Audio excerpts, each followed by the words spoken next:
ниҳоли мутобиқ ба муҳити ноҳия ва сифати баландро дастрас намуданд. Дар маҷмӯъ шурӯъ аз марказ то деҳаи дурдастарини ноҳия тадбирҳои ободонию бунёдкорӣ дар доираи ҷашни 30-солагии истиқлоли давлатии ҷумҳурии Тоҷикистон ва солҳои рушди деҳот, сайёҳӣ ва ҳунарҳои мардумӣ вусъат бахшида шуда, дар баробари беҳтар намудани инфрасохтори ноҳия ҳамзамон бо ин васила сатҳи зиндагии сокинон баланд бардошта мешавад. Соҳибкорони ноҳия бо ҷонибдорӣ аз сиёсати муваффақонаи роҳбарияти давлат ва ҳукумати ҷумҳурии Тоҷикистон талош доранд, ки ҷашнҳои миллиро бо дастовардҳои арзанда дар сатҳи баланд таҷлил намоянд. Дар идома сарвазири мамлакат Қоҳир Расулзода дар деҳоти рӯдакии ноҳияи Восе бо рафти тадбирҳои ободонию бунёдкорӣ ва парваришу нигоҳубини маҳсулоти кишоварзӣ шинос шуданд. Дар доираи ҷашни 30-солагии истиқлоли давлатии ҷумҳурии Тоҷикистон ва солҳои рушди деҳот, сайёҳӣ ва ҳунарҳои мардумӣ, сохтмон ва навсозии 62 иншоот ба нақша гирифта шуда буд, ки то имрӯз 48-тои он сохта ба истифода дода шудааст. Дар баробари бунёд ва навсозии иншоот, соҳибкорони деҳоти рӯдакӣ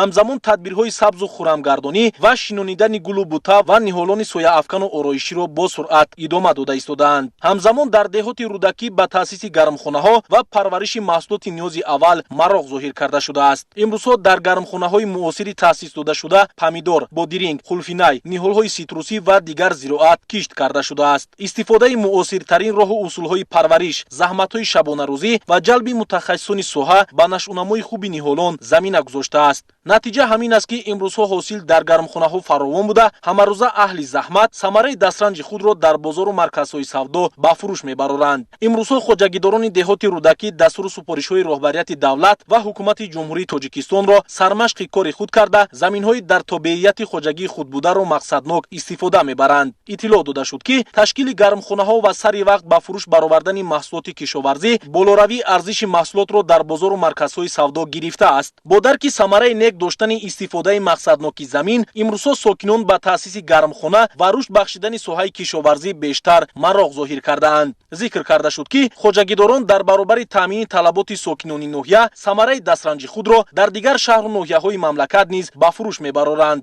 аз ҷиҳати экологӣ тоза, дорои сифати баланд будани маҳсулоти истеҳсоли гармхонаҳо ва зиёд будани талабот ба меваю сабзавоти ватанӣ аст, ки имрӯзҳо хоҷагидорон бо соҳибкорон дар асоси шартнома самараи дастранҷи худро аз назди гармхонаҳо ба фурӯш мебароранд. ҳамчунин дар ин рӯз сарвазири мамлакат Қоҳир Расулзода дар ноҳияи Ховалинг бо рафти бунёди муассисаҳои таълимӣ, иншооти соҳаи тандурустӣ, саноат, китобхона, маркази омӯзиши забонҳо, осорхона, чойхона ва корҳои соҳилмустаҳкамкунӣ шинос шуданд. дар ноҳияи Ховалинг аз 330 иншооте, ки ба нақша гирифта шуда буд, 230 тои он сохта мавриди истифода қарор дода шуда, корҳои сохтмонӣ ҷараён дорад. аснои шиносоии сарвазири мамлакат масъулони ноҳия ва дигар ниҳодҳои дахлдорро вазифадор карданд, ки ҳангоми бунёд ба шакл ва услуби бино таваҷҷӯҳи махсус зоҳир карда, иншоотро мутобиқ ба талаботи муосири меъморӣ бунёд намоянд. зеро ҳамасола аҳолӣ афзоиш ёфта, сол то сол талабот ба хизматрасонии сатҳи баланд ва иншооти ҷавобгӯи талабот бештар мегардад. дар ноҳияи Ховалинг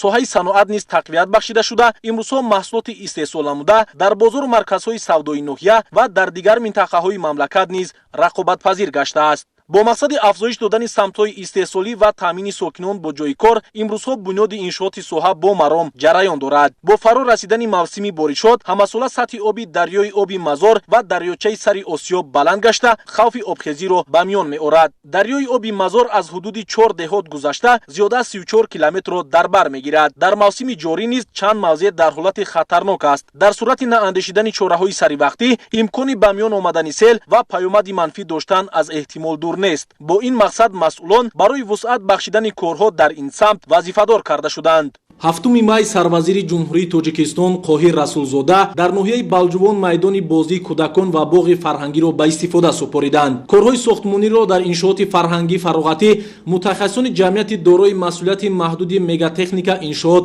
анҷом додаанд. дар дохили майдони бозии кӯдакон 9 адад аттраксион, 4 суҳбаткада, ҷои варзишӣ ва дигар нуқтаҳои дилхушии кӯдакон таъсис дода шуда, ҳамзамон дохили боғ кабудизор гардида, ниҳолҳои сояафкану ороишӣ шинонида шудааст. шудааст. майдони бозии кӯдакон ва боғи фарҳангӣ фароғатӣ дар майдони 0,40 гектар бунёд карда шудааст. сохта ба истифода супоридани майдони бозии кӯдакон ва боғи фарҳангӣ фароғатӣ ҳавасмандии кӯдакону наврасонро ба миён оварда шодию нишоти ин қишри ояндасози ватан ҳадду канор надошт. сарвазири мамлакат аснои мавриди баҳрабардорӣ қарор додани иншооти фарҳангӣ таъкид намуданд ки дар замони соҳибистиқлолӣ дар заминаи дастуру ҳидоятҳои дурбинонаи асосгузори сулҳу ваҳдати миллӣ пешвои миллат президенти ҷумҳурии тоҷикистон муҳтарам эмомалӣ раҳмон дар шаҳру ноҳияҳои мамлакат иншооти муосири фарҳангӣ бунёд карда шуда барои истироҳату фароғат ва зиндагии сокинон имкони мусоиди будубош фароҳам оварда шуд. натиҷа ҳамин аст ки имрӯзҳо сокинони шаҳру ноҳияҳои мамлакат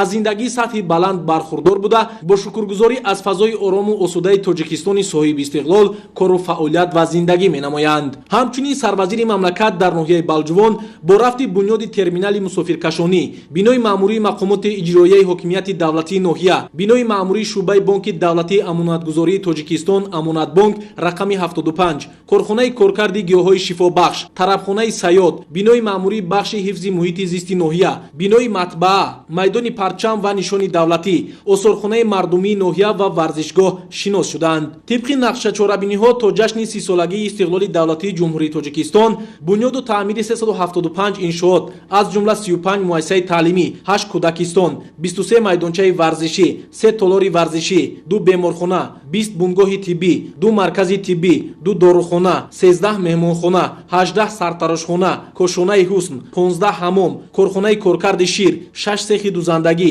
ва 3 дукони ҳунарҳои мардумиро ташкил медиҳад. аз шумораи умумии иншооти ба нақша гирифташуда 80% он бо ҷалби маблағҳои ғайрибуҷетӣ сохта мешавад. дар доираи сафари корӣ сарвазири мамлакат аз ҳолати воқеии дарё ва корҳои соҳилмустаҳкамкунӣ дар ҳудуди ноҳияи балҷувон дидан карданд. бо фаро расидани мавсими боришот ва баланд гардидани сатҳи оби дарёҳо чанд мавзеъ хароб гардидааст. вобаста ба вазъияти ҷойдошта таррезии нақшаи нав ва фаъолияти густурда зарур шуморида шуда масъулон барои равнақ бахшидани корҳои соҳилмустаҳкамкунӣ вазифадор карда шуданд. дар идома сарвазири мамлакат бо рафти бунёди муассисаи таҳсилоти миёнаи умумии рақами 1 дар ноҳияи темурмалик шинос шуданд. иншоот дар майдони 1,38 гектар бунёд карда шуда корҳои сохтмонӣ соли 2018 оғоз гардидааст. фармоишгар муассисаи давлатии маркази татбиқи лоиҳаи сохтмон ва муҷаҳҳазгардонии мактабҳо ва лоиҳакаш ҷамъияти дорои масъулияти маҳдуди сафедобтури шаҳри душанбе буда иншоот дар ҳамкорӣ бо шарикони рушд бунёд карда мешавад. дар корҳои сохтмонӣ беш аз 100 нафар мутахассисони ватанӣ